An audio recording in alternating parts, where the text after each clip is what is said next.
of viable organisms from the blood of patients, half of them, 14 of 28, and even a couple from patients with ulcerative colitis, and none from 15 non-IBD controls.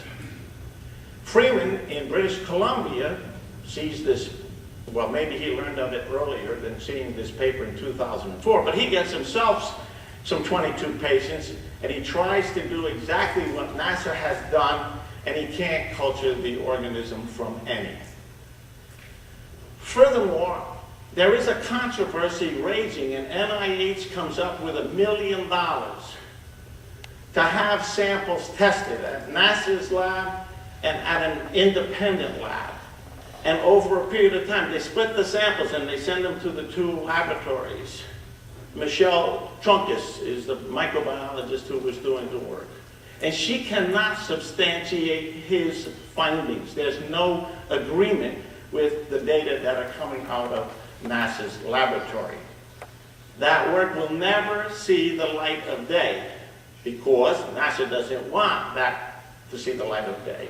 So that work, not published and not available to anybody, supports the work of Freeman that you're unable to recover these organisms in the manner that he described.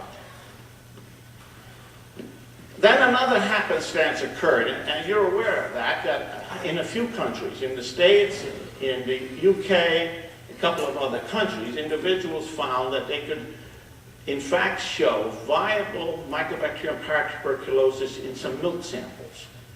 Yes, milk that you could get at the supermarket, and then they went back in some instances. In the Czech Republic, they went back to herds, and they could show the Mycobacterium paratuberculosis in 2% of dairy cattle that were positive by fecal culture. And so Jones decided that he wanted to see if there really was a zoonotic connection. He did this by questionnaire. And now questionnaires have their limitations, but he had been working with a lot of dairy farmers. That's a lot of dairy farmers in the UK. And he had validated questionnaires for studying Johne's disease with those herds. And he asked the question, what's the frequency of Crohn's disease on farms where they have Johne's disease versus the frequency of Crohn's disease where they don't have Johne's disease? And that's his conclusion there. The prevalence of Crohn's disease was found to be similar to that reported in other studies in the UK, but it showed no association with bovine paratuberculosis. Then Kirkwood, a reference that Dr. Gould has already talked about. Kirkwood, in this manuscript, which is online, but I don't think it's reached print yet, reports on the recovery of Mycobacterium avium subspecies paratuberculosis in culture from 4 of 10 pediatric patients with early onset Crohn's disease. Now, when I saw this paper 10 days ago, I was just stunned. I said, I might as well cancel my trip. Here's some really good evidence. You know why it's such good evidence? He used biopsies. He didn't use paraffin-embedded formalin fixed archive tissues. And he used biopsies on pediatric patients, the ones closest to the onset of their disease, who had never been treated with an antibiotic yet. Never been treated with immunosuppressants or antibiotics. I think that that's right. Certainly not with antibiotics, but I think they hadn't been treated with immunosuppressants yet. And he shows that in 4 out of 10 that they cultured, they recovered Mycobacterium paratuberculosis. Great, isn't it? Michael Collins, are you here? You need to take a trip and find out how they do this. Because you labored for 2 years and you couldn't get them, and these guys got them.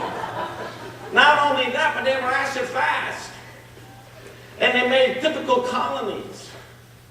And they were Mycobacterium dependent, and they had the IS-900 structure in their gene. Well, I looked at this, and I want to, for those of you who haven't seen the paper yet, let me just describe it for you. There are 3 columns for his 56 patients. He does about 56 patients. One column shows the positive findings when he searched by IS-900 PCR for evidence of Mycobacterium paratuberculosis in peripheral blood mononuclear cells. Another column is how they searched for how they searched. I don't want to make it sound like one man did all this. The second column is the biopsy results. Now the biopsy results and the peripheral blood mononuclear results, they don't agree. You know, if you find that they were positive in the gut, you would think maybe, okay, and occasionally a peripheral blood monocyte might be positive. In fact, in 28 that were positive, only 2 agreed. So they're going along and they're doing this testing, and at some time, because they were doing them sequentially, at some time they decide to start culturing. So the last column says NT, NT, NT, not tested, all the way down this column. And then comes the first attempt, positive. In fact, 4 out of 5 of his first attempts are positive. I told that to my wife and she says, wow, he got it the first time. What's the matter with all those other people? Well, do you really believe that data? Do you really believe that information? Then the next 5 are negative. And then they stop testing for the next 20. And I'm telling that to my wife over breakfast, and she said, why did he stop? If you've got the agent that's causing Crohn's disease and you figured out how to culture it, do you stop? Why don't you do 50 of them, 60, 70, and really prove your point? So there are some questions about these 4 out of 10 pediatric patients that were said to contain acid-fast Mycobacterium paratuberculosis. Now, I want to move away from the cultures a minute, and I want to talk to you about animal inoculation studies. You know, sometimes you think, well, why don't we just take some tissues from the patient and put them into animals? This is part 2 of Van Patter's thesis. Do you see the work that was involved here?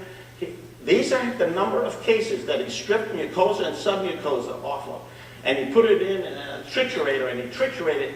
And these are all the species that he inoculated by the various routes that he inoculated them. And he held them for this long period of time, and they were all negative. Now, not only does that give us some evidence that there's not a mycobacterium in those tissues, it probably also gives us evidence that bacteria of significance, pathogenic bacteria, are not even there. Because if Listeria were there, or Campylobacter were there, or Pasteurellus were there, they would have showed up in one of these species, but negative. So this is an additional part of Van Patter's work. He does the pathology, he does the cultures, and he does the animal studies, and they come up negative. So those of you who get an interest in this debate, you should definitely read his thesis. Now, we tried some of this as well. There was a time when I personally got the resected ileums from a patient with Crohn's disease and personally scraped off the mucosa and the submucosa and put it in a sterile blender and blended it and put it in some milk. And then that milk was given to a pair of twin goats, 7-day-old pygmy goats, African pygmy goats. One got the mixture, and one of them got autoclave material or just plain milk. And then we kept them for a year. I did 4 pair like that. They were held, with the help of Don Newton, they were held in North Carolina. And I went down there after 1 year, and I necropsied all of those 8 animals. And of course, they had no lesions. They had no lesions of Johne's disease. They had no lesions of Crohn's disease either. Well, that gets old pretty fast. Waiting all of this time for your animals to come down with something after you have triturated, after you've gone to such trouble to get this material, triturated it and put it in the animals, and then it doesn't happen. Nothing happens. You could never do these things anymore, you know. The animal care committees would never let you do these sorts of things that were done at that time. Then let me say a word about serology. We ought to be able to, if we've identified the pathogen, we ought to be able to show that there's a serologic response to the pathogen. I think a lot of us believe that. Walter Thayer, in '84, when I was working with Walter Thayer and Giordini, he had 56 Crohn's disease patients, and he studied them, and he was using an antigen derived from Mycobacterium linda. And he published this article that said CD patients had a statistically significant increase in antibody titers compared to controls. Then, within a year, Kobayashi and co-workers in